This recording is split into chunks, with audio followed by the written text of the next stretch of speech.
Detektivski posao uključuje Potteru. Pažnja, super zlikovci. Ja. To je Huba Duba. Zdravo, ja sam Cvrle. Detektiv Cvrle. Pa, ne baš.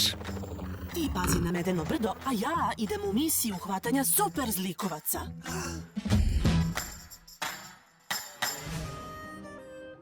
A gde to idemo?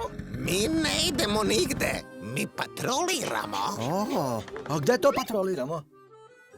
Pravo pitanje je zašto? Tako da se ništa loše ne može desiti. Ali ovdje se nikad ništa ne događa. Ukradeno je. Šta sam ti rekao? Ovaj smeli zločin šokirao je sve stanovnike Medenog brda. Zaboga! Zlatna košnica je nestala, o ne! To je zločin veka! Ja sam tako mislio. Hitno nam je potrebna vaša pomoć.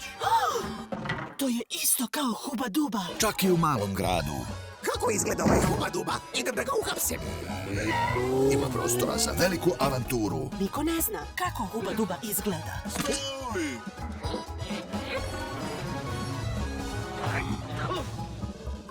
Ej, šta planiraš da radiš ovdje, mali? Ja sam pomoćnik gradskog detektiva. A ko vam je dao sve ove važne pozicije?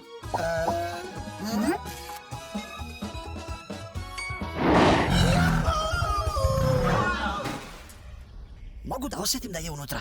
Idemo odmah tamo, a onda ćemo pozvati pomoć. Detektiv Cvrle i Zlatna košnica. Uskoro u bioskopima.